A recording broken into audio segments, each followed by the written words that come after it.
அனைவருக்கும் வணக்கம். சற்று முன் கிடைத்த தகவல்படி பிப்ரவரி மாதம் முதல் பல்வேறு புதிய மாற்றங்கள் அறிவிக்கப்பட்டன. தமிழக அரசு அறிவிச்சிருக்கு, இனி பணம் அனுப்பினா கட்டாயம் வசூலிக்கப்படும். எஸ்பிஐ அதாவது ஸ்டேட் பேங்க் ஆஃப் இந்தியா வாடிக்கையாளர்களுக்கு முக்கிய அறிவிப்பு. எந்த தேதி முதல் அவர்களுக்கு கட்டணம் வசூலிக்கப்படும் என மாற்றங்கள் என்ன ஒரு அறிவித்தனர். என்னென்னு கொஞ்சம் தெளிவாக பார்க்கலாம் வாங்க மக்களே. அதுக்கு முன்னாடி நம்ம சேனலை மறக்காமல் சப்ஸ்கிரைப் பண்ணிக்கோங்க. அப்போ தான் நான் போடுற வீடியோஸ் உங்களுக்கு நோட்டிஃபிகேஷன் வரும். மறக்காமல் பெல் பட்டனை கிளிக் பண்ணிக்கோங்க.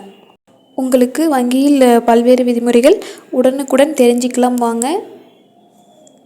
வாங்க மக்களே, வீடியோக்குள்ளே போகலாம்.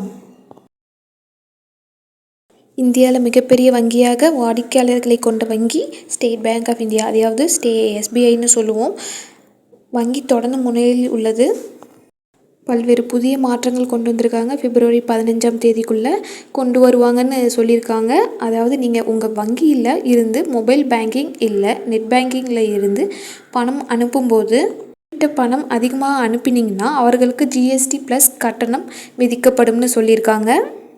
குறிப்பாக பார்த்தீங்கன்னா நீங்கள் பிப்ரவரி 15ஆம் தேதி இருந்து நீங்கள் கட்டணம் வசூலிக்கப்படும் என அறிவித்தனர். குறிப்பாக நீங்கள் உங்களோட வங்கியில் இருந்து 1000 அனுப்பினால் உங்களுக்கு ஐஎம்பிஎஸ் எந்த ஒரு கட்டணமும் வசூலிக்க மாட்டார்கள் மக்களே. அது மட்டும் இல்லாமல் 1000 ரூபாய் முதல் 25,000 ரூபாய் வசூல் செய்ய எந்த ஒரு பணமும் வசூலிக்கப்படாது மக்களே. அது இல்லாமல் 25,000 முதல் 1,00,000 வரை அவங்களோட வங்கியில் இருந்து அனுப்பினா அவர்களுக்கு 2+ ஜிஎஸ்டி வசூலிக்கப்படும். கீழே சேனல் வழியாக பணம் அனுப்பினால் அவர்களுக்கு ஜிஎஸ்டி +4 வசூலிக்கப்படும் என அறிவித்தனர் தமிழக அரசு.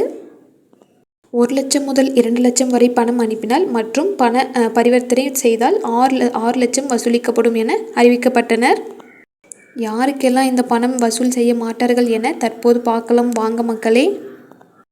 ரயில்வே சம்பளம் தொகுப்பு வாடிக்கையாளர்களுக்கு கட்டாயம் இந்த பணம் வசூல் செய்ய மாட்டாங்க. 2வது பாதுகாப்பு சம்பளம் துறைக்கு வசூல் செய்ய மாட்டார்கள். 3வது காவல் ஆணையருக்கு கண்டிப்பாக வசூல் செய்ய மாட்டார்கள் என தமிழக அரசு அறிவித்துள்ளனர். அவ்வளோதான் மக்களே. இன்னும் உங்களுக்கு நாட்டு நடப்பை பற்றி தெரிஞ்சுக்கணும்னா மறக்காமல் நம்ம சேனலை ஃபாலோ பண்ணிவிட்டு சப்ஸ்கிரைப் பண்ணிக்கோங்க மக்களே. Keep supporting and thank you for வாட்சிங்.